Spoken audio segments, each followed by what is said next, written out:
Ladies and gentlemen, boys and girls, welcome to another episode of How Did We Get Here?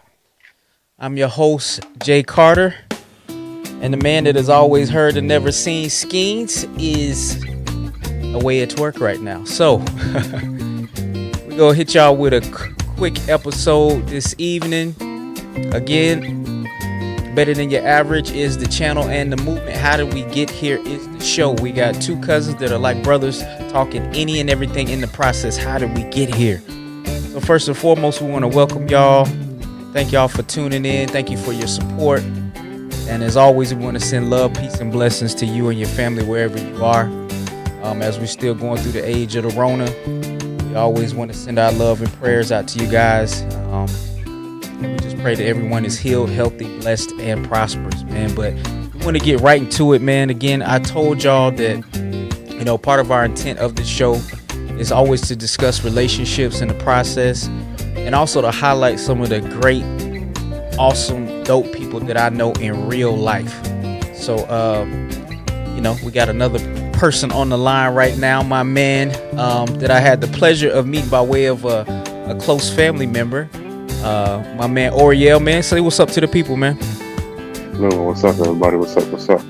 Y'all see he got that cool vibe to his voice, man. So we were met I would say, and how long has it been? Has it been a year? Yeah, it's been over a year. Yeah, it's been over a year because it was before we was in Rona times, you know what I'm saying? Yes, so sir. Yeah. So I had the pleasure of meeting this brother, and I'll say this, man, is that what I appreciate about your brother is that while he's a dude that's a little bit younger than me and probably almost I could say in a different generation. What I appreciated about you is that you a cool, level-headed guy.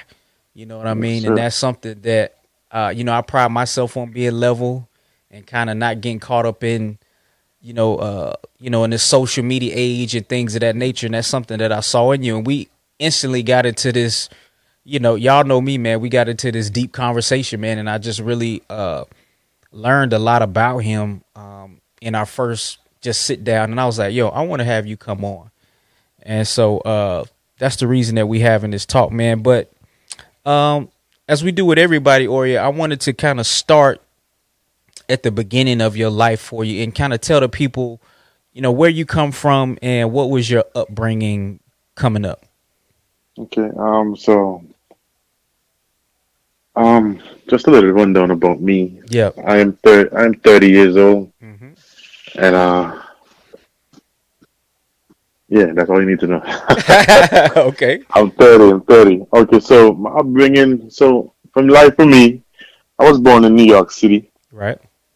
in 1990. I was raised and then my mother and my father are from the Caribbean in a small little island called Antigua and Barbuda. Yes, sir. And one of It's my best friends is from there. So that y'all was when I heard how he was talking, and I was like, yo, where are you from? And he said Antigua, and one of my best friends, big brothers in the world, is from there. So instantly I'm like, okay, cool. But anyway, continue, man.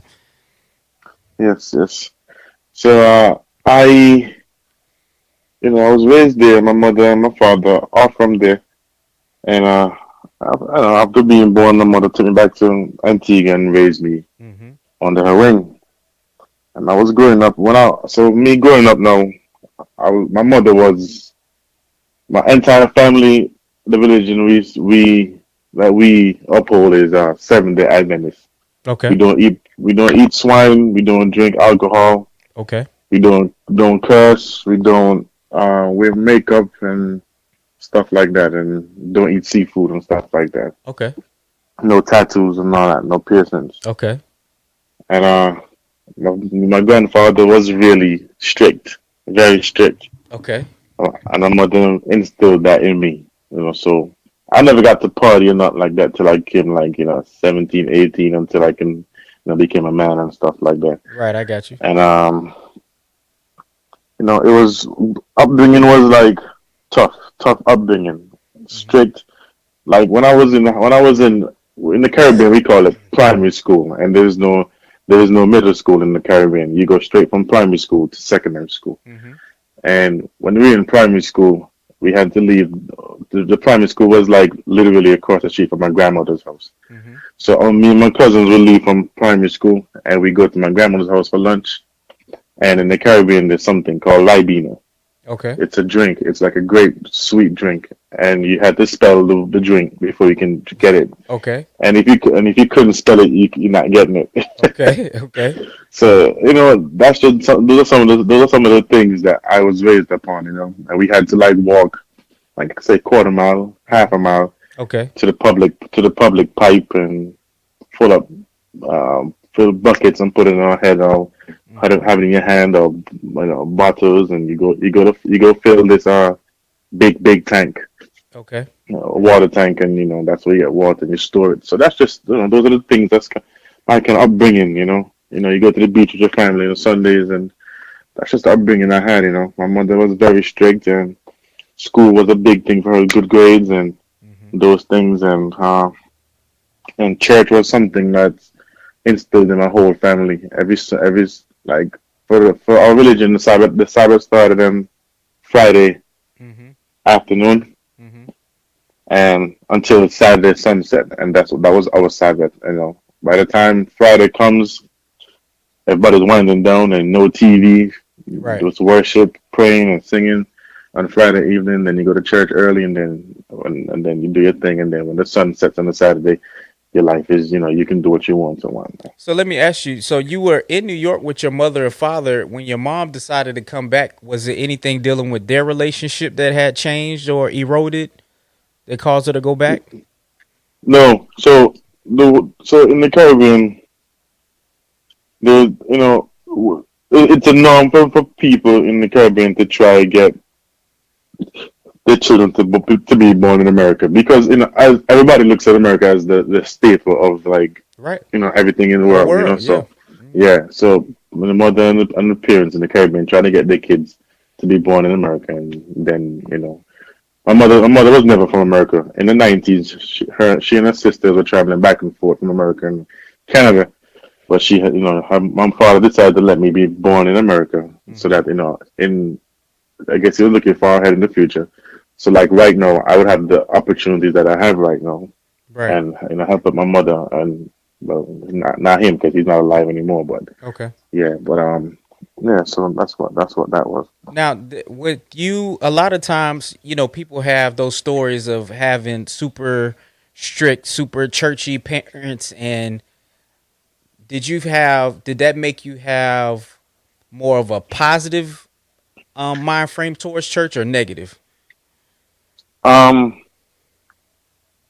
Half and half. I'm gonna say Okay. about half and half. Mm-hmm. When I was growing up, I was with my cousins and a whole lot of young people, Mm-hmm. and it was just it was something that that's all that's what you know, and it was just when we have something called AY in the afternoons after church and Saturday afternoons that lead into the evening of Saturday, Mm-hmm. and you would go and you would just sing and you just be youthful and whatnot, and you look forward to those things. Mm-hmm. But as I got older, I kind of stepped away from church. Now as a 30-year-old man, I kind of stepped away from church and know, I have this thing in my mind, like I have this kind of way of thinking, like Okay. if God is so powerful, why is He allowing these things to happen to me? But I just think that I'm so far away from the things I was brought up on.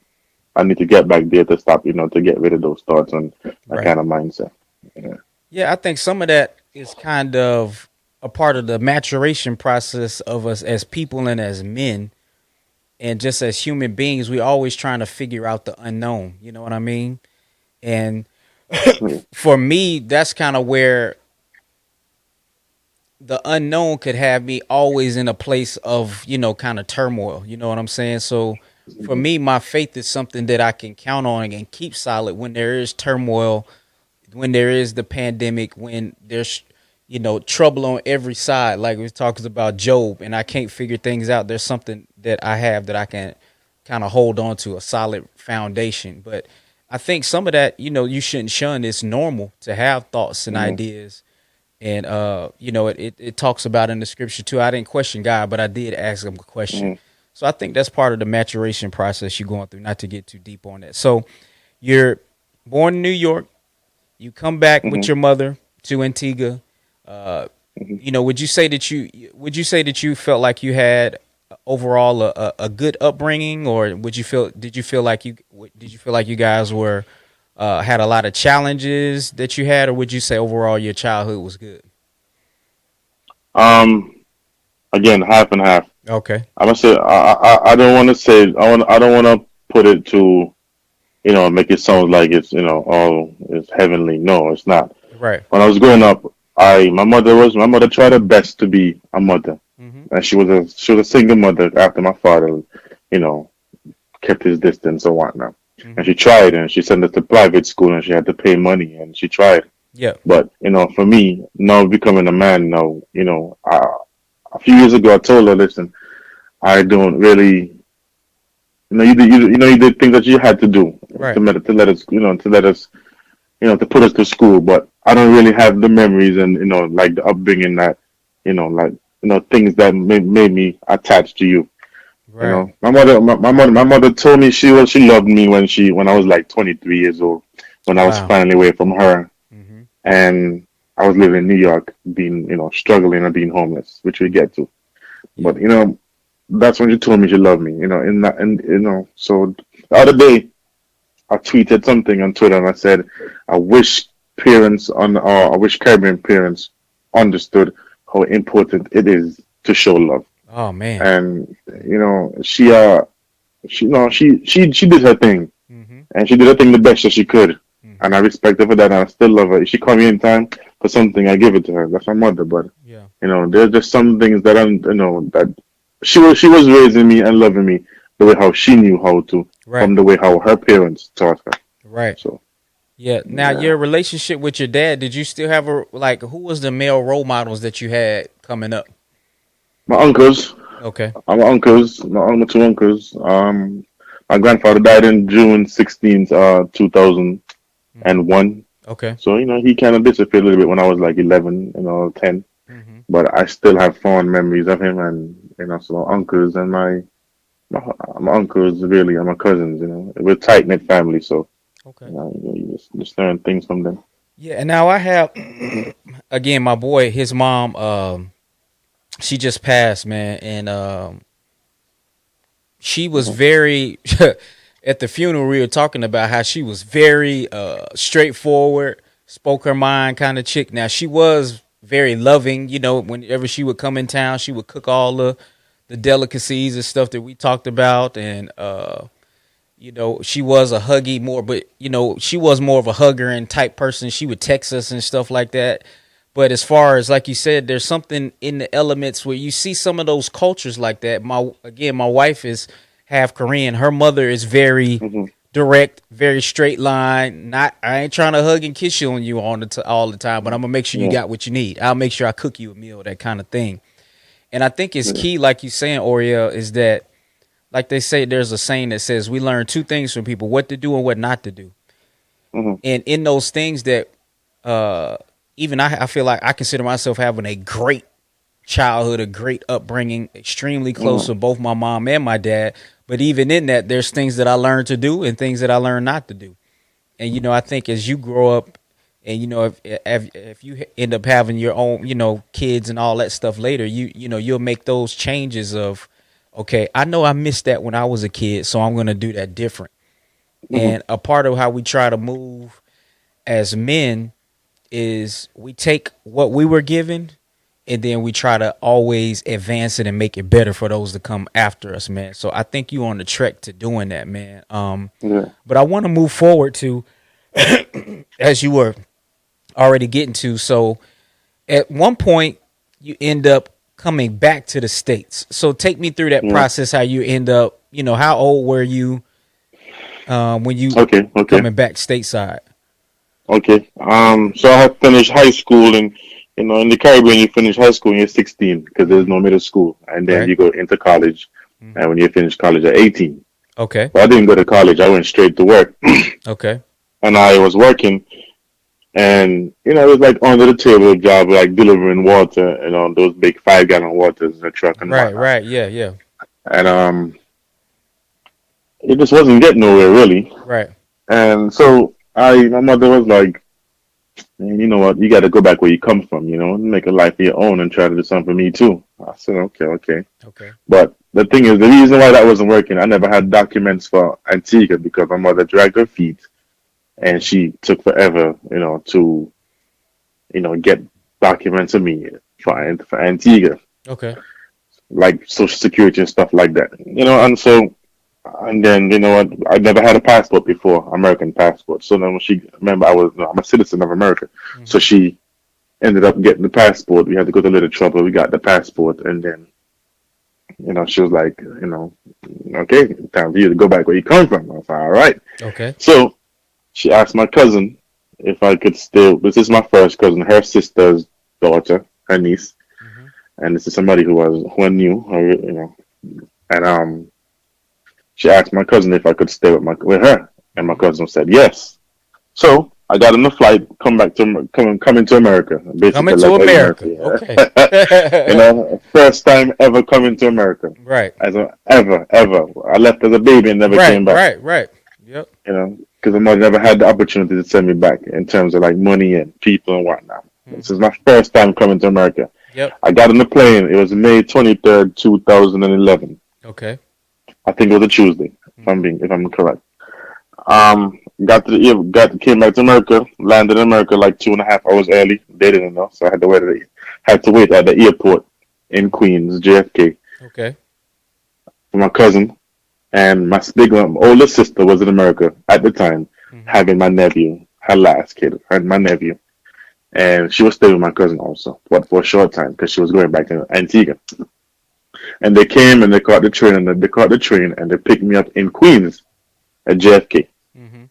And we took the train, we took the A train and all the way back and to Grand Central and connected to the four and did our thing and came up to the Bronx. Okay. And then we got off the train and we Yankee Stadium took the bus and we went up to Ogden Avenue. Hmm. And the first thing I did was this is like maybe 3 in the afternoon. And Hmm. the first thing I did, I came out the bus, I had my luggage, and the bus stopped at the bus stop. My cousin stopped it because I'm in awe. I'm Right. looking around, seeing all Right. these Right. Yep. big buildings and trains, and see the Yankee Stadium. I'm in awe. And I came off the bus, and the first thing I did, I crossed the street, Hmm. and I walked into this Rite Aid. I don't know if you know what Rite Aid is. Rite Yep. Aid. Yep. Yeah, Yep. I walked into Rite Aid, and I asked her, "Are you guys hiring?" Hmm. And the lady was like, "You got to go online." I'm like, "Huh? Online?" She's like, "Yeah, I got to apply for the job online." I'm like, "What?" Hmm. Because in the Caribbean, it's not about online; it's about who you know. Yep. And you just go walk into the store and whatnot and ask to put it, you ask the person, and they're like, "Okay, whatever," and they're like, "Oh, you're so and so child. Yep. Oh, Yep. you belongs to the Williams family, the Tongues family. Oh, yeah, I know your uncle. Oh, you good? Come next week, and I got a job for you." Yep. Yep. But in America, it's not like that. You're like, your number. Yep. And I walked in the Rite Aid, and that's the first thing I ever did when I came to America was ask for a job. Ask for a job. Okay. That's the first thing I ever did, and it took me a year and a half to find a job. Wow. Yeah. So So after go ahead. what happened in that year and a half? I know you told me that you were looking for a job, like That year and a half span was something amazing for me Hmm. because so the year and a half I'm gonna try to go through a little quick, but not too quick. But Nah, take so your the year and a time. half. Take your time. Okay. So in the year and a half span, okay. So this was May of 2011, Right. and then my sister went back to the Caribbean in like June or May that year, the same time. That about the same year. Hmm. She had my nephew and she went back. Okay. And then I was living with my cousin. I Hmm. applied for college at the Bronx Community College and I went for college. I love accounting Hmm. and business, so I did accounting and business. And I applied for college. I was in college, and I don't know. My cousin started having this kind of weird attitude towards me. Okay. I don't know. So I was in college and doing my thing. And my cousin started having this weird attitude towards me.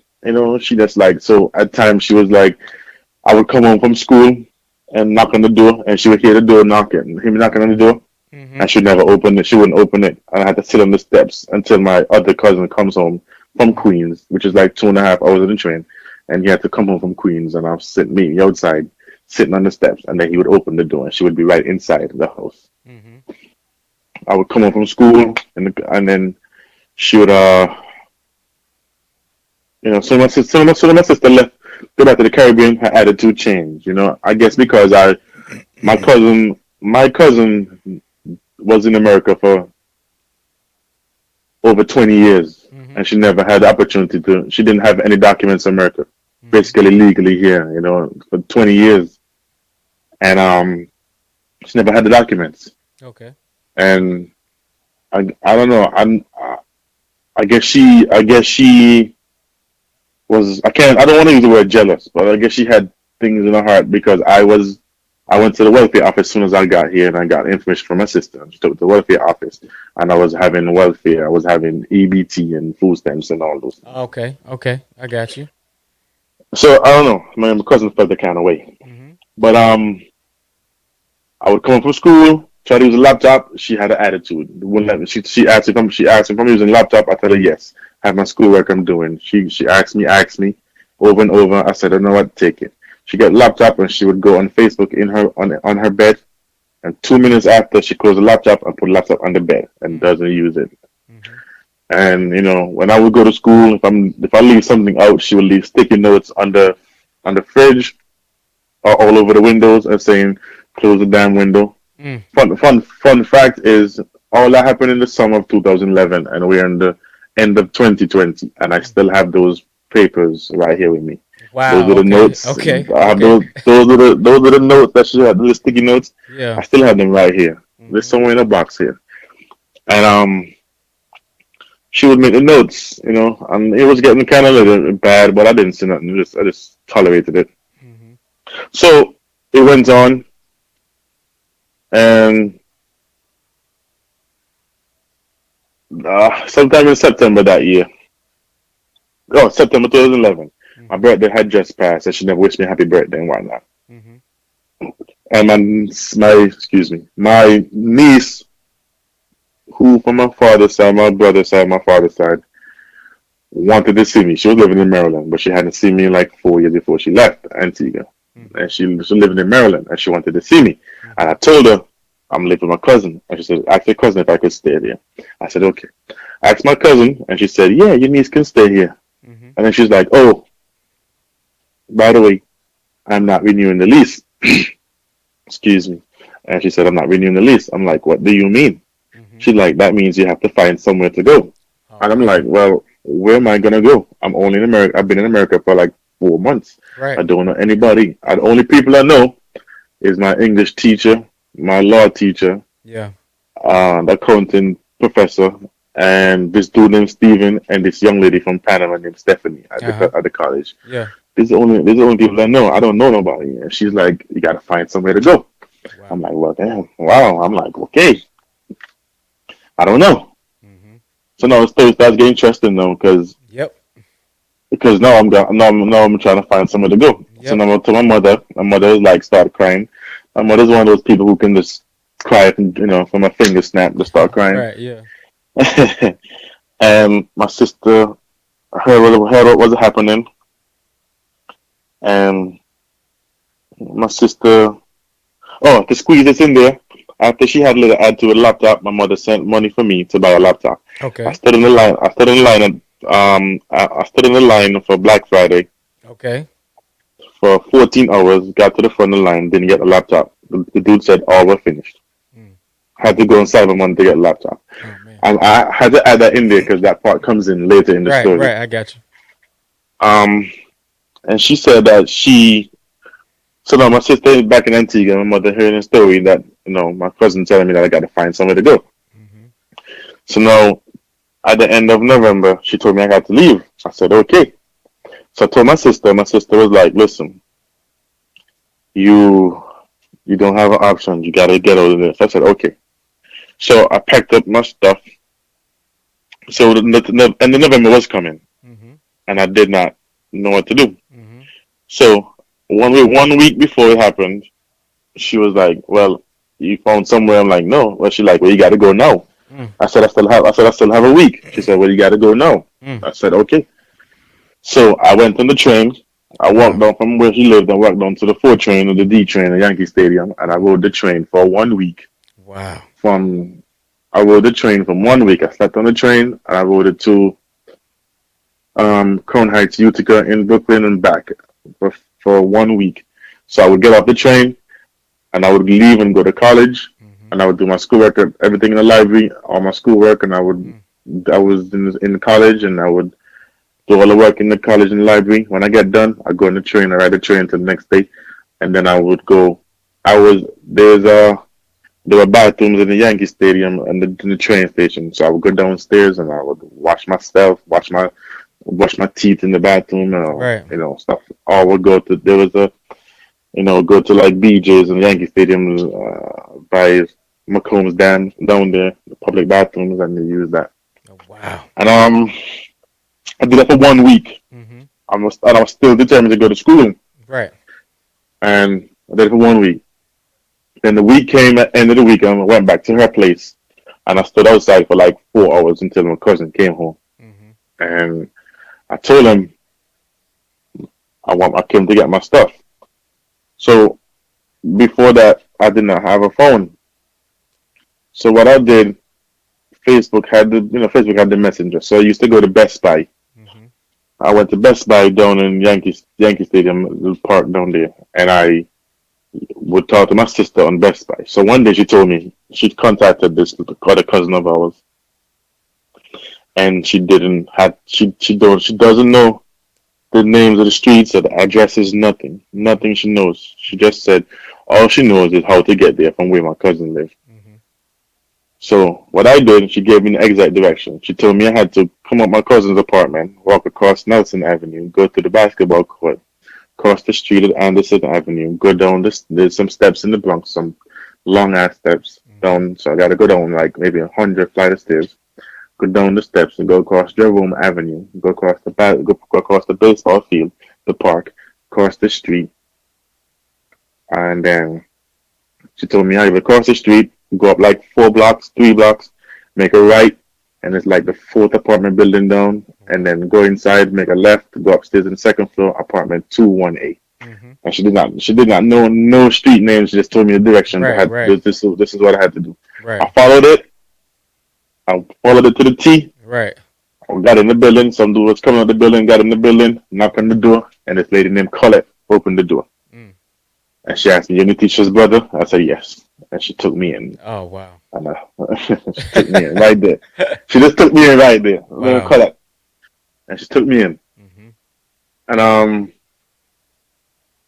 I stayed there from November 2011, November 29th, 2011, until June June 15th, 2012. Mm-hmm.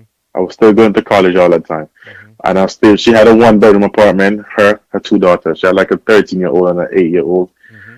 And, I'm not that kind of person to like looking, little girls. So she felt comfortable with me. Right. I was staying in the living room Mm-hmm. on the mattress, and she had her daughters in the room and whatnot. And it was cool because I know I'm not like that.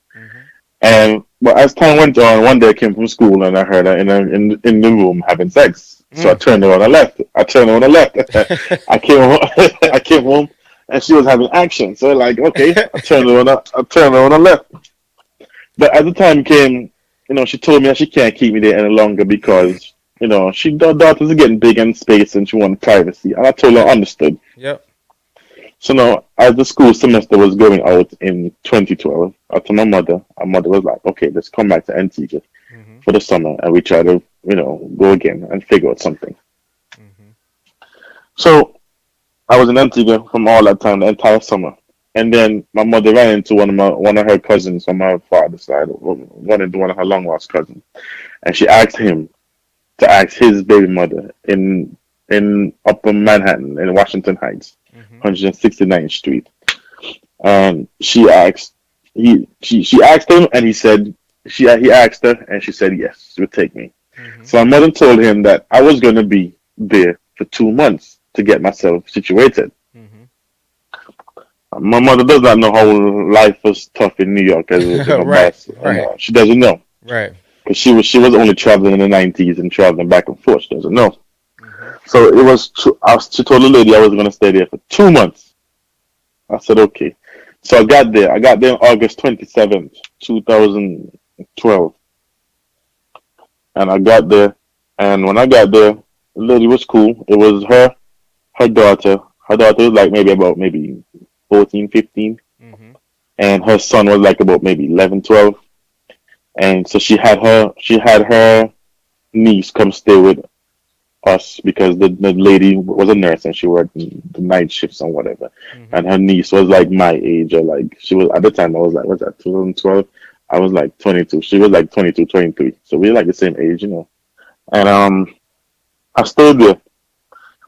And that all this so this time now, life was going a little different now. So I came back to America, and when I came back to America, I was in college. Mm-hmm.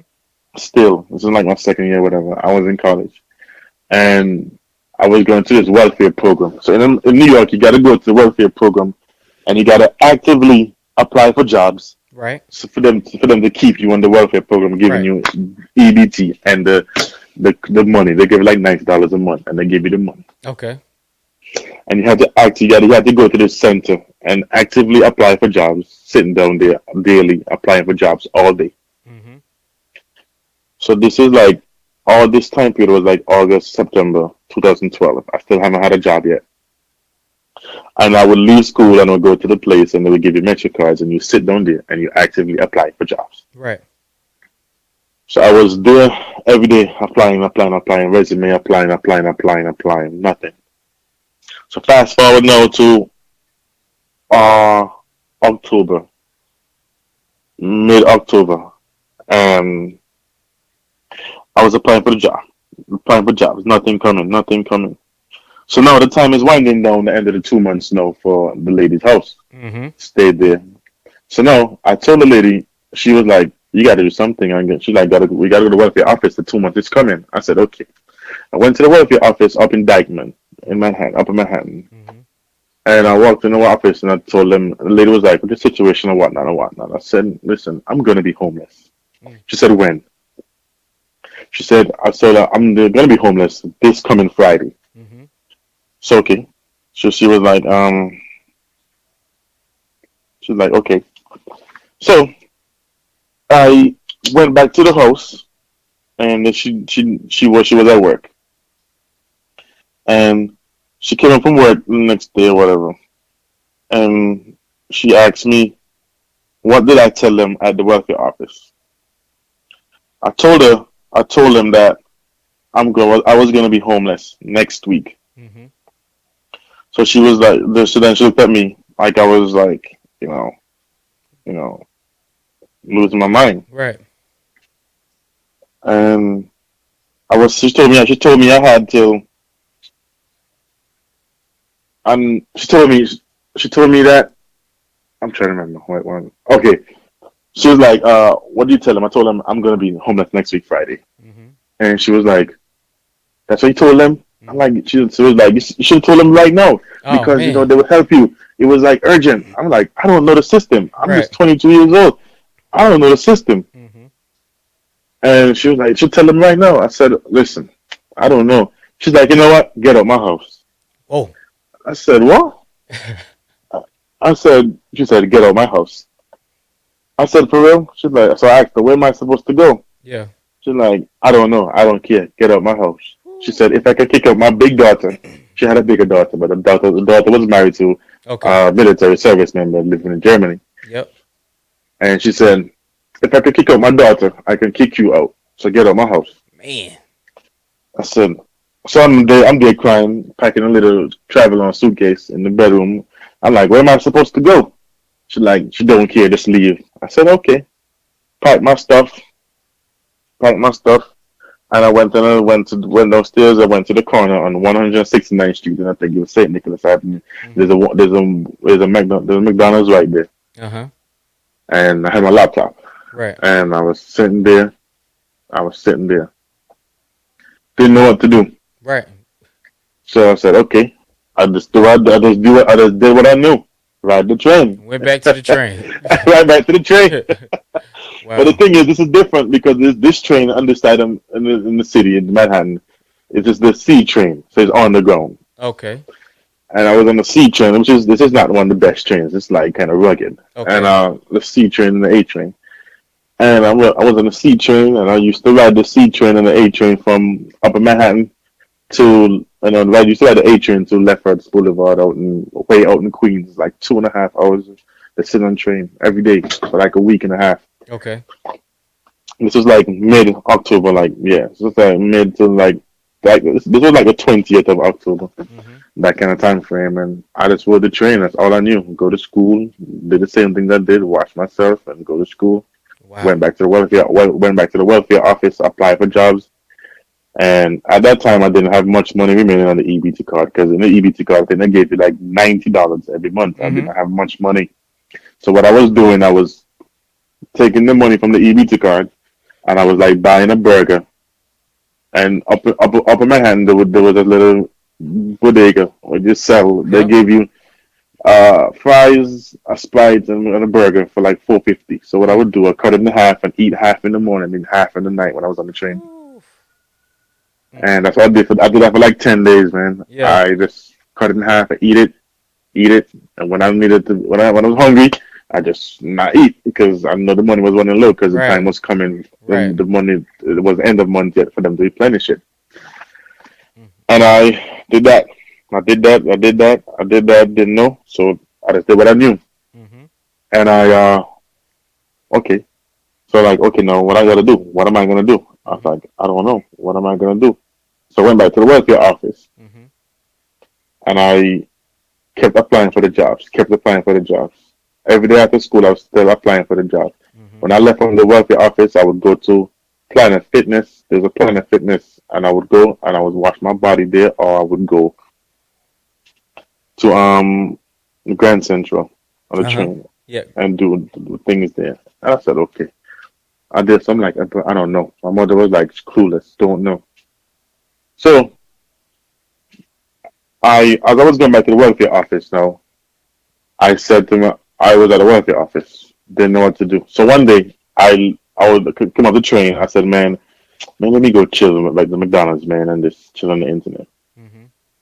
I came off the train, went to the McDonald's, and I sat down on my laptop. I turned on the laptop, opened Skype, and my friend was on Skype. She saw me, and she was like, "What's up?" Hmm. This is my friend from who I met this young lady when I came to New York, but Okay. she was from Antigua, and I knew her from somebody else. And I kind of knew her from Antigua, but it was like kind of distant friends or whatever. But we Right. met, and then we were cool. We met a few times before, and now we were cool. So then she saw me on Skype, and she's like, "What's up?" So I told her the situation, and she started crying immediately on Skype. Oh wow. She told me this was like October 31st, Halloween night. It was Mm. like 20 degrees outside of New York, man. Hmm. And she was like, "Stay right there." I said, "Okay." She said, "I'm calling you right back on Skype." I said, "Okay." It took about maybe like 5, 10 minutes. Hmm. Come back on Skype, and she said, "Go to this address." Mm. I said, "Okay." I went to so I took up my stuff, went outside, got a taxi. Mind you, I don't have money. Right. I had like $20, $30, man. And but where she was sending me was some place called Pelham Manor, like uptown Bronx, like way deep in the Bronx. Okay. And it's like a 40-minute ride from. It's like a 40-minute ride Hmm. from where I was in Manhattan, Upper Manhattan, Washington Heights. Hmm. It was like a 40-minute ride, Right. and it was some Spanish guy. He didn't know where he was going, Uh-huh. right? We were passing Co-op City going around there. You probably don't know. You probably don't know what Co-op City is. Like a up. You can if anybody listen to this and they're from New York, they know what Co-op City is. Okay. And Co-op City, and we got there. We were going on the highway, and it was dark, Hmm. pitch black. Hmm. And this man pulled over on the side of the road. I'm like, this man gonna kill me or rob me, man. Spanish dude. So my hands are on the door behind to ready to open the door and jump out. Yeah. But he was getting information because he didn't know where he was going. Okay. because it was so far. Right. And we pulled up, and he took me there. We pulled up, and he told me it was $30, and I had like $20, Mm. and I had like $25, and he was like, you know what? You told him give me like half, and I took half, and he took half, and I took half, Mm. and I walked out. They came out the car with my stuff, and I knocked on the door, of the house. Mm-hmm. When I knocked on the door, this lady opened the door. Her name is Janice. Mm. She opened the door, and she gave me a hug. Mm. She told me open my hands, and she gave me a key, and she told me this is where I'm gonna stay, in the Wow. room right there, just like that. I swear to God, if I could call her right now, I should tell her the same Right. thing, Right. just like My. that. My. My. Never met her day in my life, and she said this is where you're gonna stay. She gave me a hug. This is where you're gonna stay, Mm-hmm. and I stayed in the room. She had a daughter, a big girl. Daughter was like my age, already older than me. Mm-hmm. But I stayed on the floor in the room. Mm-hmm. And this is like, if you think about it, this is like the third place I'm staying with somebody's daughter. You Right. know, like Right. what the hell? But I stayed on the floor, and it was cool. It was Yeah. cool. I stayed there, and this was like the beginning of November. Mm-hmm. So one day when that happened, I was like, okay. The first day happened, I didn't go to school the next day because I was like relieved. I just had something to lay down and just chill. Yeah. Um, I left from there the next day, and I went to the welfare office, and I applied for more jobs at the welfare office. When I finished from the welfare office, I went to the lady's place who kicked me out, and I went to her place, got all my stuff, and I left the number for my friend who called me. My friend was living in Canada, I think, Mm-hmm. and I think he was living in Canada or like in Nereid Avenue, something like that. And she, I left a number for her because I didn't have a phone. I Right. left a number for her. So in case the welfare office wanted to reach me, they had to call her. So Mm-hmm. she could call the lady who I was staying with, and the lady gave me the message. Yep. So one day I was home, laying down, and I got a phone call. I got a message. The lady walked in the room and said, you have an interview tomorrow. Mm-hmm. I said, what? She said, yes. She said, Oriel just called and said you had an interview. The welfare office called the place I used to stay, and the daughter called the number I gave, and the girl called Janice. So the call went all over the place before it got to me. Mm-hmm. And she said, you got an interview tomorrow. So I said, really? She said, yes. She said it's at 280 St. Nicholas Street in Harlem. Mm-hmm. And I guess so I had to, so I said, okay. So I got up off the floor immediately. I had one suit, man. I had one suit. And I dressed up. I ironed it, whatnot, dressed up. Next day. So what the welfare office does, they give you Metro cards to last you. Mm-hmm. The Metro cards, so you ride with the train and the bus, and they give Metro cards. So I left and I went down to. So the next day next day came, and I went to the interview. It was at 9 in the morning, I think. 9 in the morning, yeah. I got there. When I got to the interview, the place is called Deals. Mm-hmm. Deals is like another version of Family Dollar. It's on the same company shell as Dollar Tree. The Okay. people own Dollar Tree own Deals, but they were just building the store, and the store was just opening. They were trying to open it for Thanksgiving, Okay. and they were opening the store, and um, I got to the appointment at 9 in the morning. When I got there, the contractors were there. Mm-hmm. And I stood and I waited. The guy told me like he was like, "Hey, the manager coming soon. The boss coming soon." I Mm-hmm. said, "Okay." I stood around and I waited, man. Yo, I waited. I waited till like 3 in the afternoon when they were closing up the place. When I got there, they were just starting. They were already there starting. And when I left, I walked out the door with them walking behind me, Mm-hmm. closing up the store. The guy told me that, "Hey, listen, I guess you're not coming today, so you got to come back tomorrow." Mm-hmm. So I left and I went to the welfare office and I told them, listen, the guy did not come and whatnot. And they gave me another Metro card.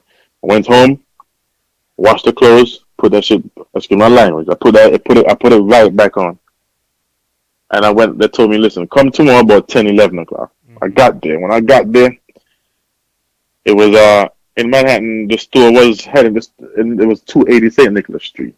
So when you go into the store, there was a Aldo next to it. So Okay. when you go in the store, the escalator goes down and down on the ground into the store. Mm-hmm. So when I open the door and I walk, go in the escalator coming down, the contractor guy saw me and he's like, "Hey, hey, he's here, he's here." He was telling me that the guy is here, the manager. I said, "Okay, okay." I said, "All right." So when I got to the bottom of the escalator now, the manager came out of the office and he saw me. He's like, "Hey, what's up, man?" I said, "Hey." He said, "You're the one that was here yesterday?" Mm. I said, "Yes." He said, "Oh man, I'm sorry, man." He said, "Let me see your resume."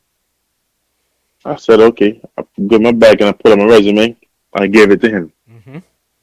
He looked at my resume for like a split second and he tore it in half and he told me, "You're hired." Just like that. He Wow. said, "You're hired." He said, just like that. He said, if you stayed here if you stayed here and you waited all that time, that means the two things: you want a job and I can depend on you. There you He go. said, "Come back on." He said, "Come back on Monday. Put your name on the system." I said, Mm-hmm. "Real?" He said, "Yeah, just like that." Wow. His name is Ray. His name is Ray Pena.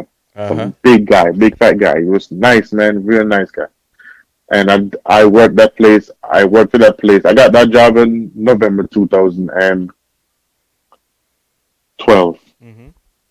and I got to America in May of 2011. Took me like what, a year and a half to get Mm-hmm. a job, Wow. and got that job. And anything he asked me to do, worked extra hours. I was glad because I was racking up money, and I was like, I worked long hours, man, long hours. Yeah. And he asked me one time. He asked me, "Do you want to make more money?" I said, "Yes." He said, "You know what? I'll put you in a night shift overnight to make a little bit more money." I said, "Okay." And I used to work. I used to milk that clock, man. Like I would not sign up for breaks and just Yeah, right. get all the Get money, that money. all the money I could, all the money I could. Yeah. And I worked there for like a year and a half. And anything he asked me for, I did it, man. I was loyal to that man, and he was helpful. You know, he was good to me. Mm-hmm. But we were working in Harlem. You know, people. I was working in Harlem. People. You know, people are it's poor in Harlem. You know, Right. this is 125th Street, in the corner of 125th and St. Nicholas. Mm-hmm. That's when gentrification started taking over. You know, that's right there.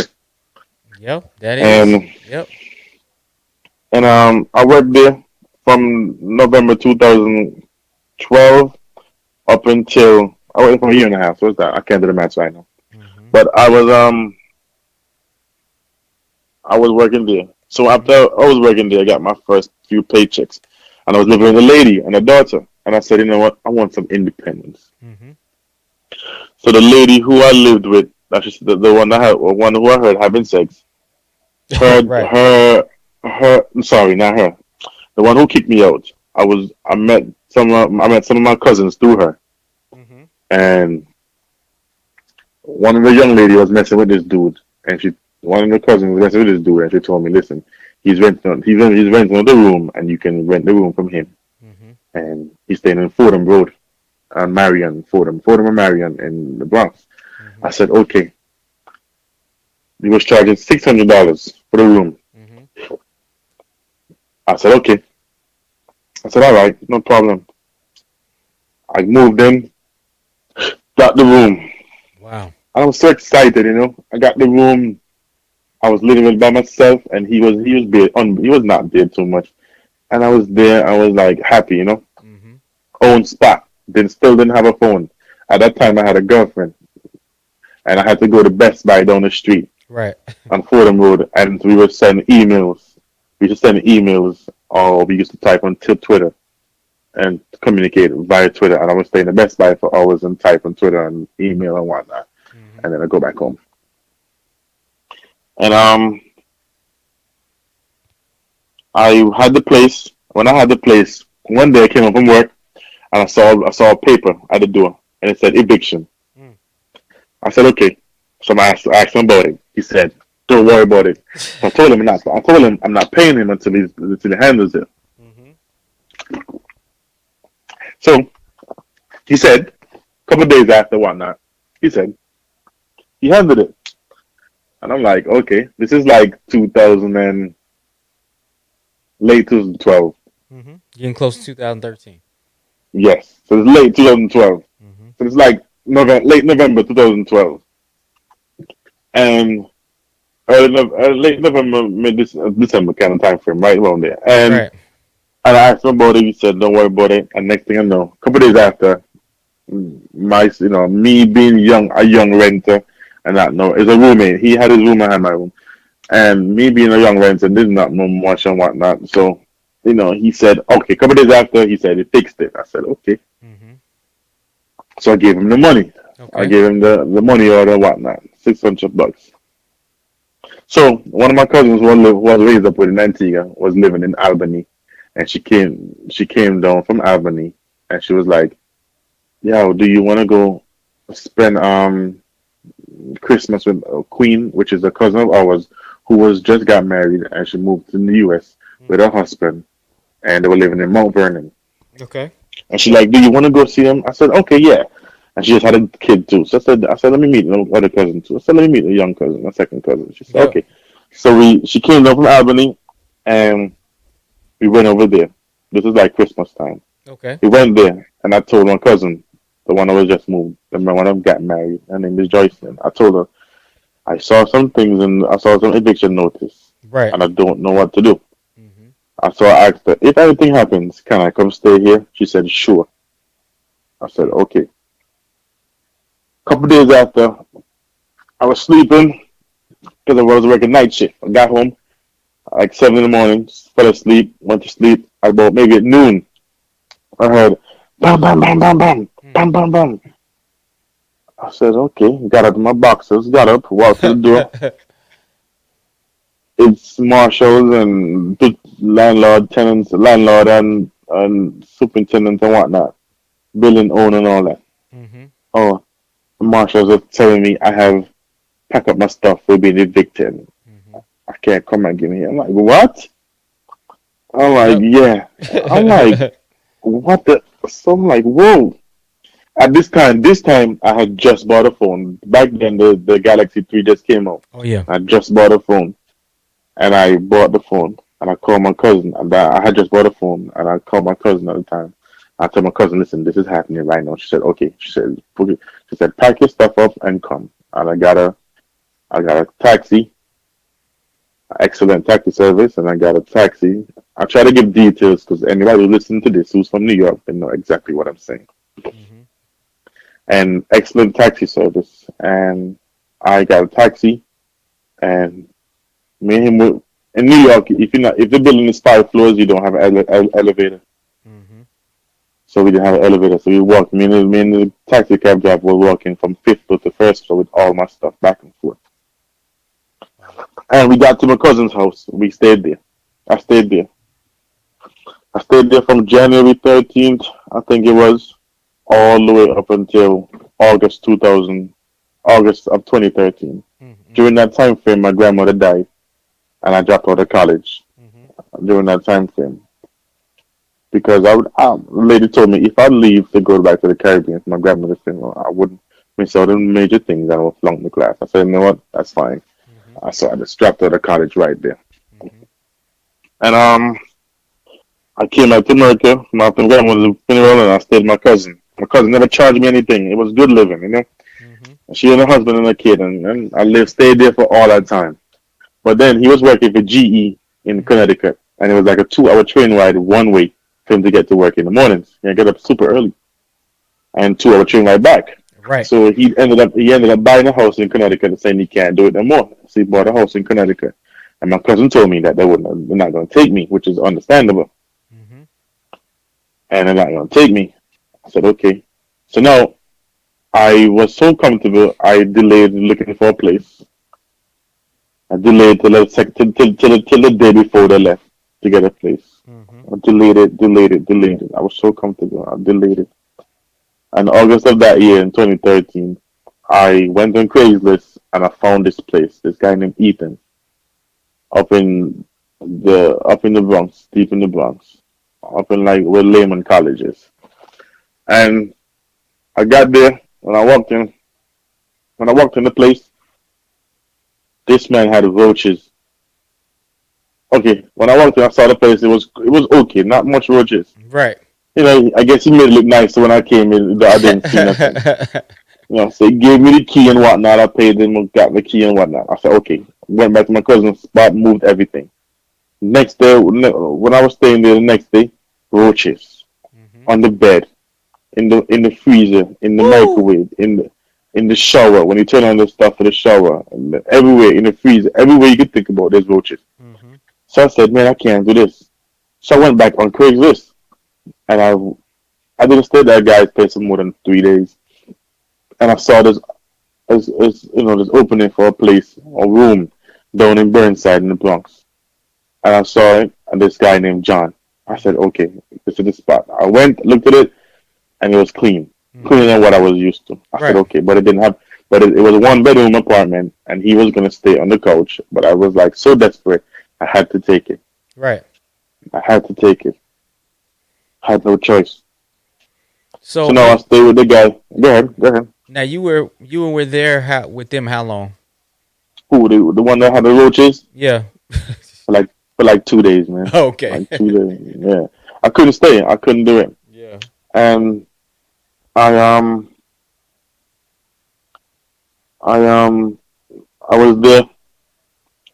And I went to the place, and the guy John, I saw his place, and then he was sleeping on the couch, and I had the room, but the room didn't have a lock on the door. I Mm-hmm. said, okay, whatever, all right.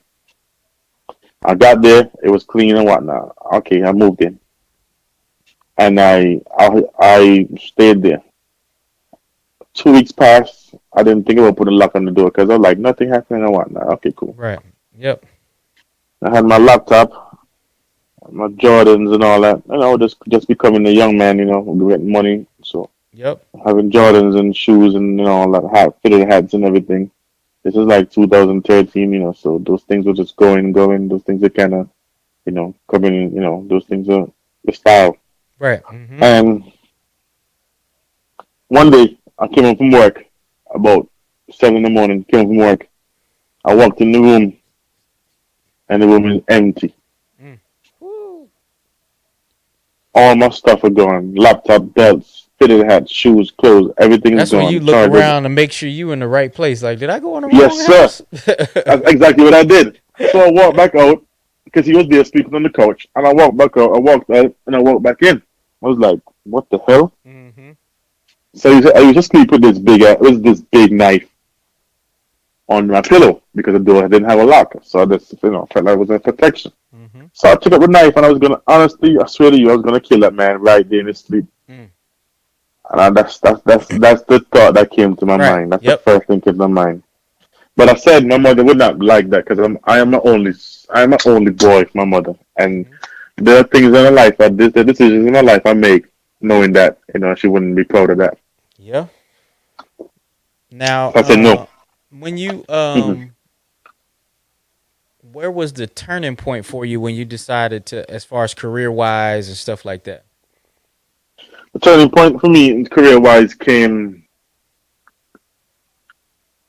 a long while after that. Really? Yeah, it came like about 1 year after that. If I'm Okay. being honest, Okay. 1 year after that, Mm-hmm. it came. So when I was at the place, the guy stole my stuff. I'm gonna try to speed it up a little bit. The guy stole my stuff, and when he stole my stuff, I was like, "What the hell?" So I called the police. The police was like, "They don't have footage in the building," and the guy said that he left the building about 4 a.m. and went to visit his friends. So he's saying that one of the old tenants, probably the female who was there before, probably cut the key and came in the place. The officer asked him, so they tried to tell me the young lady was watching you all the time and watching the building to know when you left, to Mm-hmm. know exactly when you left, so she could come in. So the officer told me, put me outside, and the officer told me, if you stay in the apartment, one of you are gonna die in the apartment. Mm-hmm. He said, nobody has proof of what happened, and you are enraged. And he said, either he's gonna kill you or you're gonna kill him. He said he told me I need to leave the apartment immediately. Mm-hmm. Some tall white officer. He said that's what he told me outside. He said, listen, you gotta move because one of you gonna die. That's what he just like that he told me one of you gonna die. And I said, okay. I called my cousin in Queens. He was living with his girlfriend. I didn't want to do it because I knew how they live, and I didn't want to Right. do it. They were so I had no choice. So I called him, asked him to ask her, and she was like, yeah, I can stay there. I said, okay. And he came for me, his friends, and we packed up this little old Corolla, and we drove across the Edcock Bridge in Manhattan to Queens is Queensbridge. I Mm-hmm. don't know if you know Mob Deep. We're talking about Of Queensbridge. course, QB baby.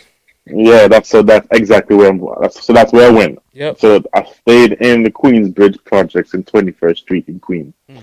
The exact place where Mob Deep is from and Nas is from. That's Mm-hmm. exactly where I was living. Yep. It's the biggest ghetto in New York. Yes, It's like sir. straight ghetto, The biggest and that's what. projects. Yes, sir. And Yep. that's exactly where I stayed in Yep. 21st Street in Queens.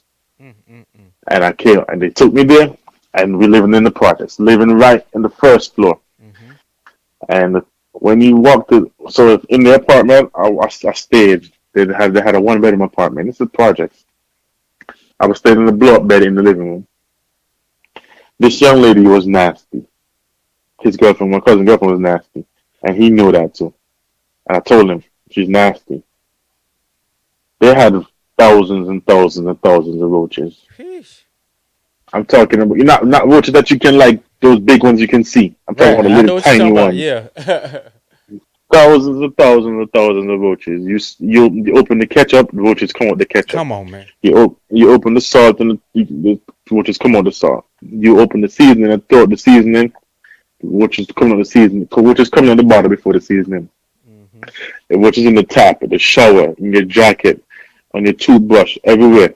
Everywhere you can think about roaches in the microwave. Everywhere there are roaches.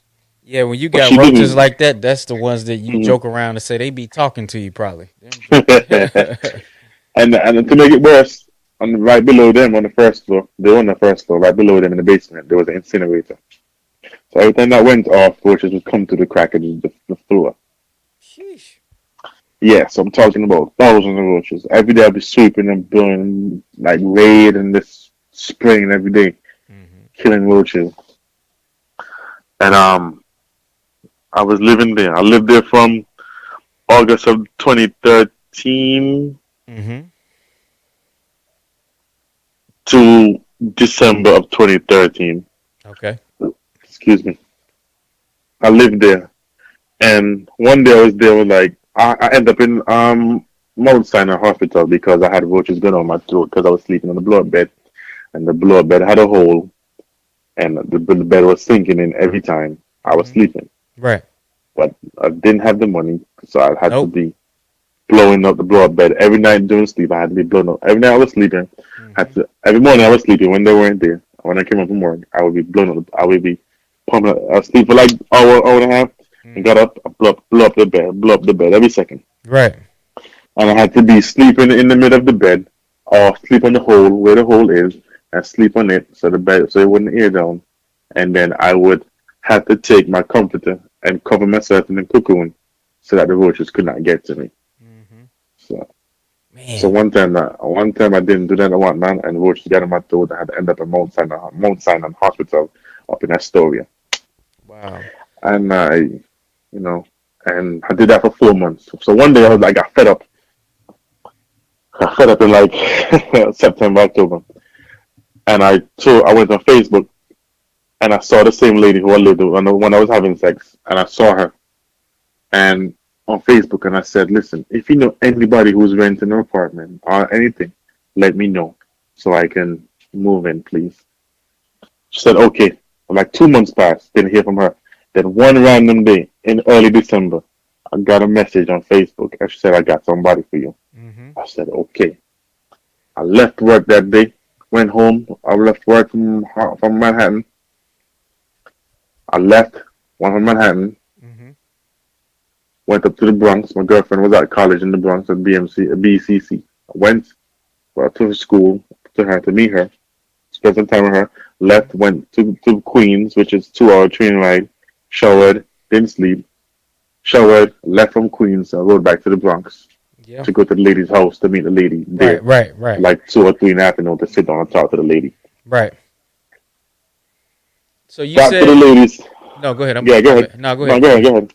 Well, I was now where we are at 2013 still at this point. This right now. This is early December 2013. Okay. My bad. Go ahead. And lady, I met the lady. So the day I had to sit down with a lady, and her name is Fern. I don't know if I can use names in here, but her name is Fernella. She worked for the NYPD. Mm-hmm. And when I walked in the place, I felt like I was in heaven. Okay. Compared to all the places I've lived, it Mm-hmm. felt like top tier. It felt elegant. Mm-hmm. She had rugs and gold, this and that, all over luxury, Mm-hmm. and like everything was nice and this luxurious and this nice. She had aquarium and she had like Right. Right. nice chairs and this. I'm talking about luxury, Right. 3 bedroom house. And I'm like, okay. I walked in. I was like, wow, okay, wow, it was super clean, no rats, no roaches, nothing. Right. I was like, wow. And I sat down and I just kept still, I sat still and like, I just didn't touch nothing. Yeah. I was so nice. And Yep. she came out the room and she saw me and she said hello. And, she came in, she saw me. And we sat there, we spoke for like 2 hours. Mm. And she told me, she's like, she asked me, we just started talking about me and talking about her. And then we Mm-hmm. spoke for like 2 hours. And all that, the only time she got upset when it was when I asked for a receipt from her if I'm Mm. going to pay her. Okay. Yeah. Yeah. Because of the things I've been through with the Right. eviction. Right. Yeah, so and I asked her for it, and she got pissed off Mm-hmm. because she's like, "You don't trust me, whatever." It's like, "Ma'am, I don't know you, Mm-hmm. but I just need my receipt. That's all I need from you. My receipt. That's all I need." And I moved in on December 17th, Mm-hmm. and I didn't have nothing. I just had what I was. I had some things, and I didn't have a bed, not like that. And Mm-hmm. I bought a blow up bed, Mm-hmm. and I left my cousin one of the cousin had left that in Queens by them, and I bought a blow up bed. When Mm-hmm. I got to that first night, I spent in that house. I spent in the room. She had a rug on the floor, and I spent in the room. And I lay on the floor, and she knocked on the door, and she came and she brought pillows and she brought comforters and sheets and she made me feel comfortable. And I Wow. sat in that room. Joe, I sat in that room and telling you, I cried that night, man. I I can imagine. I can I, only I imagine. cried that night, man. Mm-hmm. I cried, and I sat there on the floor and I cried. And I got up about 11 o'clock and I went to work. Mm. And I stayed there from December 17th until December 1st, until November 31st, November 30th or 31st, whatever, 30 days, whatever, until this end of November 2014. That's how 2014. long I stayed, almost a year. Mm-hmm. But when I was working in my job in Harlem still, Mm-hmm. and me and the lady got very good. She was, she liked my spirit. Mm-hmm. And I didn't have a license at the time, and she even made me drive her car from the Bronx to pick her up from the Lower Manhattan down in John Street Mm-hmm. at the NYPD headquarters and pick her up and had me pick her up. I never had a license, and she trusted me that much to drive her Mm-hmm. car from the Yep. Bronx on highways through toll roads and whatnot to come and pick her up from work one night. And she would bring me food and buy me shoes, and she would, for her birthday in 2014, her birthday is January 21st, and so January 21st, 2014, she took me to Texas de Brazil up in Oh Yonkers. yeah, yeah, And yeah, yeah. yeah, I spent like 100 and something, $200 and treat me, and it was her birthday, and she did all that, Right. and it was nice, and she was very nice. The ladies were very nice, and my girlfriend at the time even thought that we had something going on. I'm like, no, man. The lady was just, What you the doing to lady, get oh, this stuff? yeah, the lady was like, I was like, what was that? I was 20, I was 23, and the Yeah. lady she was like 41 at the time. Okay. And she was very nice, very Yep. nice. Yep. And as time went on, I was living there. I was like, life was just good, Okay. chill. Yep. Life was good. I was working, no issues, nothing. Life was good. Saved my money, whatnot. Then the summer of 2014 came, and I lost my job at the place. Mm-hmm. This is in Harlem. People steal, and the policy is don't chase after them. Just let them go. Right. Yep. And then the big company came down, managers and whatever came down from the bigger heads, came did the audit, and saying that we're the ones that's stealing. Ah, And okay. they fired everybody. They fired Wow. even Ray, the manager that hired me. They fired him too. Mm. And that guy Ray, actually, I saw him a while ago on this page on Instagram that called People of New York, HONY, the New York page, the blog on Instagram. He was on there with his wife. And but anyway, they fired us, and I was like, man, what I'm gonna do now, man? Yeah. Had a little savings, so I was Mm-hmm. paying my rent. The rent was $400, and I was paying my rent for like a month or two, like 2 months. Mm-hmm. And I was like, man, what am I gonna do, man? I don't know. And the time came, the the money ran out, and my cousin put me on to the same one living in Queens. He put me on to this job called Fresh Direct. Mm-hmm. Fresh Direct is a company who like delivers food to your door. Yep. And I was working in a warehouse in Queens. They put me on. They hired me, the trial or whatever. And in the warehouse in Queens, there was like 3,000 people working in that warehouse. But Mm-hmm. out of the 3,000, there were like 2,700 were like Spanish people. Okay. Couldn't talk English. Mm-hmm. And that day, after like maybe like 2 weeks, they fired me and a Mm-hmm. bunch of the black people. I just think it was a black thing. Honestly, that's just what I think. I got you. But anyway, um, I you know, I the day that the Fresh Direct place fired me, I was like, this is like my second job in like, this job didn't even last 2 weeks. What am I gonna Right. do, man? Yeah. So I was walking up from it's in Long Island City in New York, and I was Mm-hmm. walking up from Long Island City. I was walking up from the place. I was like, man, I stopped on the side of the road, and I was like, man, what am I gonna do, man? Mm-hmm. I don't know. I don't know. I am so lost right now. I have no idea. Mm-hmm. I told my mother was like, she gonna pay the rent. I'm like, no, man. I'm like, I don't know. I don't know what to do. Mm-hmm. So I sat on the sidewalk in Queens and fresh and I sat there for like maybe like about not even lying to you for like an hour and a half just sitting down on the Right. sidewalk, Yeah. just sitting down watching people go by Mm-hmm. because I had nothing to do. I had no Right. job, nothing. Yep. So I just sat down there, nothing to do. Just sat down there, and then something just said to me, you know what?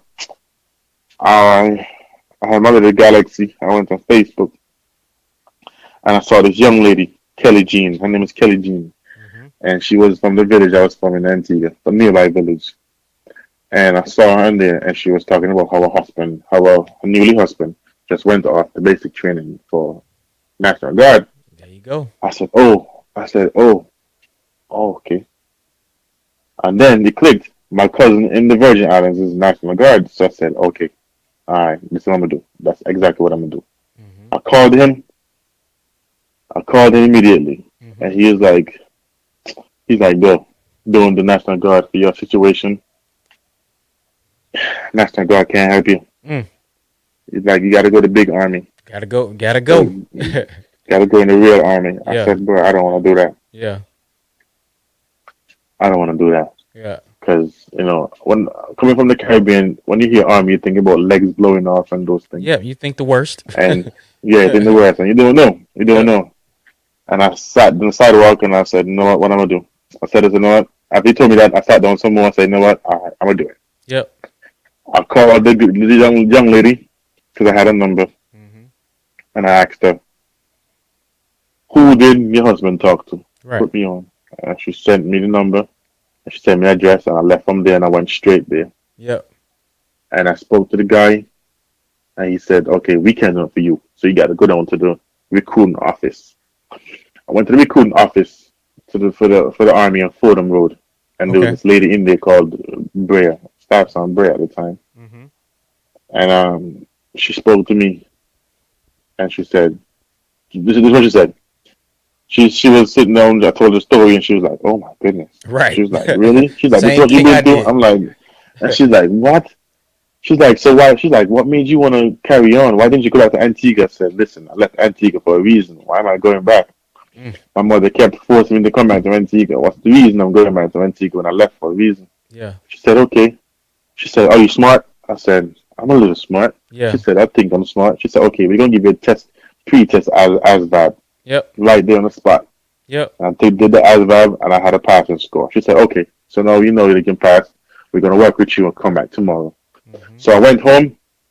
I didn't go back because I was scared. Right. Didn't go back. So I Yep. did some research on my phone and I did some research. And I said, you know what, I'm joining the Air Force. Because I Hmm. know I did the research and people saying the Air Force. I said, okay. Went to the Air Force office. The guy told me, you have everything. You have good credit. You have no credit because you didn't have no credit. So you Hmm. have good credit. Yep. And you are you're a good candidate. Everything is in good order. No records and nothing like that. But you're too fat. I'd be Mm. like people looking good in our uniform. That's Yep. what he told me. He told me, you need to lose 40 pounds and come back. I told him, I can't.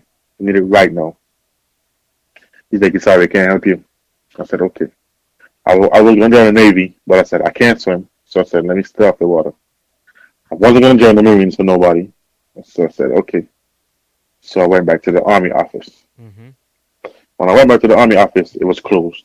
And the sign said, go to 149th Street down in the Bronx. So I went Okay. down there. I walked in and I met this guy named the staff, big, tall black guy. He's Hmm. like, staff sergeant. He's like, his staff sergeant Lee, Hmm. staff sergeant Geist. And funny thing is, the staff sergeant Brea, the female, she was in there. Hmm. And I walked in and they sat me down, they spoke to me, and they listened to me. Hmm. And the first sergeant in there, I think his name was Kim and Billy. His name was Billy. Hmm. First sergeant Billy. And he sat me down, he told him he wanted to hear my story. And I sat down and I spoke to him for a long time, man. He was sitting down there with his uniform, just listening to me. Just sitting down, just listening to me. And I sat down there, he spoke, and he told me, listen, when you go in the army, make sure you pick something that can benefit you when you get out. Right. That's what he told me. Exactly. Yep. He said, he said, for your story, you've been through too much to go in the army and not get nothing from it. Hmm. I said, okay. So we sat down, and this guy and they walked me to the process, and they took me under the wings, and they teach me everything and told me everything was going to happen. I was still skeptical. I did not. That was in August, and I did not go back until like November. Oh, I okay. didn't. Got you. And early November, I went back early November, and I said, you know what? I made up my mind, and I went, did the ASVAB, did all this, did everything, the maps, did everything. Yep. Early November, did everything, all the tests, everything, passed the ASVAB test, and I told them, listen, I want to pick out something. I want anything with aviation, and they gave me the job I have now. I fix drones now for a living for the U.S. Army, and they're like, this is what they said. This is what you want? I said, yes, I want something with aviation. I love flying. And they said, okay. And they gave it to me. And so now it was just a waiting game now. When it's time to go to basic, which was January 12th, Hmm. I had to report to I had to report to this place, and they picked me up and to the same place, and they took me. And this was all in November, Hmm. and I realized I couldn't pay the rent no more because I was leaving, so it doesn't make sense. So I said, you know what? What I'm gonna do is I'm gonna leave the lady's house. I'm gonna go to Antigua by my mother and my Hmm. family. Hmm. I'm gonna spend the entire month of December there. I come back and I will stay with this. The same young lady was on Skype. I came back to America at the end of December, the first day of January, and I spent 12 days at her mother's house. Hmm. And then I left her mother's house January 11th. I went ice skating down in 42nd Street in Manhattan, Times down in Manhattan. I went ice skating. Listen, I was so poor. I had a PlayStation 3 and I sold it $20, and I used $15, and I took this girl named Latisha Allen on a date Oh, wow. on January 11th, Yeah. and I took her on a date. Yeah. Her name is Latisha Allen. She's married now. Latisha Allen. I took her on a date. I told her, listen, meet me. And she came from Jersey, took the pass train. Wow. And we went on a date. I went ice skating down in Manhattan on Wow. 42nd Street. Yeah. That's the last thing I did before I joined the army. I went Wow. ice skating. I still have the pictures on my phone, on my Instagram. And I went ice skating the last day before I left. That's all the money I had. I spent $15, and I went ice skating. I took the rest of the money. I took the $5 and I paid the train home, the 225 home. Mm-hmm. And the next morning I used the 225 to take the train to the army place, and that's all the money I ever had spent. The last money I had was went into the Metro card for the army right before I took the ride to the army office. Wow. Then they took me to this Hilton this nice hotel in Staten Island, and met a lot of people. Kiana, who I still talk to this day, she Mm-hmm. was joining the Navy, Mm-hmm. and I met a lot of people, Sharice and all them, Abdul. I Mm-hmm. still talk to all of them. All those I've people. never met them, all those people. I never met them a day in my life. I met them randomly. We all were going to join the military, and we all were going, and we all were joining different branches. Yeah. Kiana's out now, and she's married now, and all that, and she was joining the Navy, and we all sat there, and we all spoke shit stories in the Hilton in Staten Island, and then we all shipped out and then went separate ways the next day. And Well, what's crazy, y'all, yeah, and man, it's just again what I appreciate about Oriel and his story, y'all, is especially during this time, Skeens and I have talked about, uh, during this time, perseverance. yeah, Being on yeah, top of your game, even in yeah, turmoil and things like yeah, that. So, I wanted you guys to hear Oriel's story, man. It's just, and I yeah, always appreciated how well you remember dates and time and stuff like yeah, that, man. yeah, And if and he's and I salute this young brother because he is a testament to what you can do even in the toughest of situations. Think about things that we've been through. I know I've been through tough times, but I never was sleeping on a train and yeah, showering and and washing myself in the sink and having to go to school. And he mm, did all that to see himself now, doing well for himself, taking care of his business, and yeah, being a part of the armed service and protecting our freedoms and doing what he wants to do with aviation, man. So again, yeah, I just wanted to give you your flowers, or as we say, give you your chicken while you can eat it, brother. mm. Uh, you know what I'm saying? Because you have an amazing, amazing story. And I think, again, it's Mm, just a tale to show what we can do when we put our mind to it. And even yeah, when things look bleak, when things look dark, when it looks like, I mean, because again, think a lot of us have stuff that, but it doesn't compare. You yeah, got people definitely. and you have people and family that are supposed to look at it, and even that turned on you. You know what I mean? But Yeah, still, I didn't. you made honored the commitment that you made to your Mm, mom that you were gonna come and make something of yourself. yeah, definitely. That's the biggest thing, you know.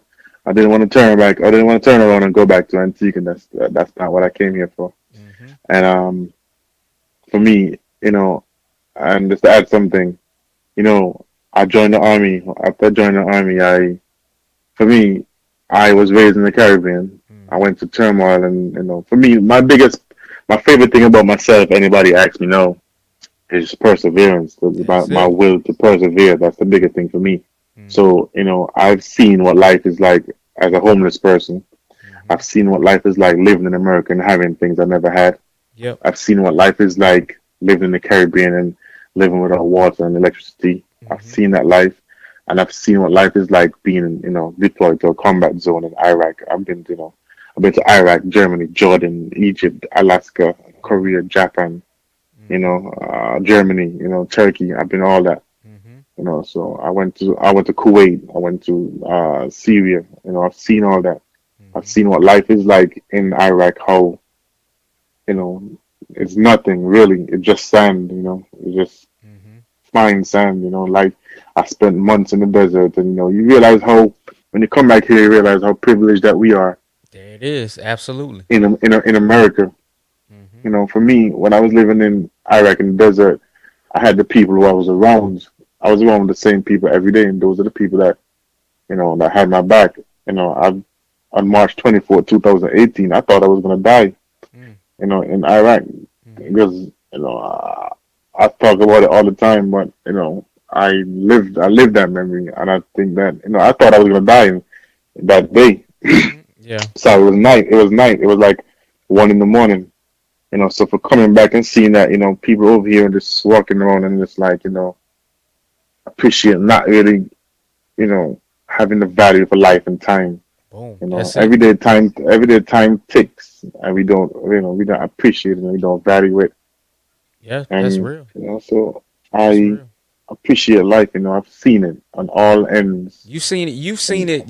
You've had the luxury of having seen it from all, like you said, all these different yeah, sides of the yeah, experience of life. You've seen the good, the bad. You've seen hmm again homelessness. You've seen hmm having a lot, having a little. You've seen hmm being afraid for your life. Being in a war yeah, zone. You've seen yeah, all of that, and like you said, the key things, guys, that you want to think about is perseverance and also appreciation. And Skeens and I talk about it all the time. Is valuing your time with your family, valuing your hmm relationships, being intentional about your relationships and commitments that you make on this journey with people that you meet, and try your best to be and do as well towards people, and because you never know what that thing is. Again, Oriel and I had this conversation over a year ago, and it yeah. impacted me so much that I'm like, other people have to hear this story, man. So I appreciate you for coming on, brother. And again, it's just during this time of the pandemic with things going on, and you hit it right on the head, man. Appreciate hmm life. Appreciate the Definitely. time that you have. My late pastor, we always talk about it. Bishop Holcomb always used to say, here today, gone today. You know Going what I'm saying? tomorrow. Yeah, true. Going today, actually. Yeah. Yeah, because some people say here today, gone tomorrow, but it's here today, gone today. You know what I mean? So, again, man, I salute you, brother, and I appreciate you for sharing, man. I would love to have you to come back on and even get more into. You don't know this, but I wanted to talk with you more about some of those things that you've seen as a military member and things of that nature. Because we talk Yeah. about PTSD and things of that nature. I'd love for you to Yeah. come Yeah. back on and talk about your Sure. No experience problem. with No that problem. and how you balance and manage those things, and even some of the guys around you, how they Yeah. balance and manage those things, man. You know what I'm Yeah. saying? But No again, problem. No guys, we problem. appreciate you guys for tuning in. Again, it's another episode of How Did We Get Here, and we will catch y'all on the next one.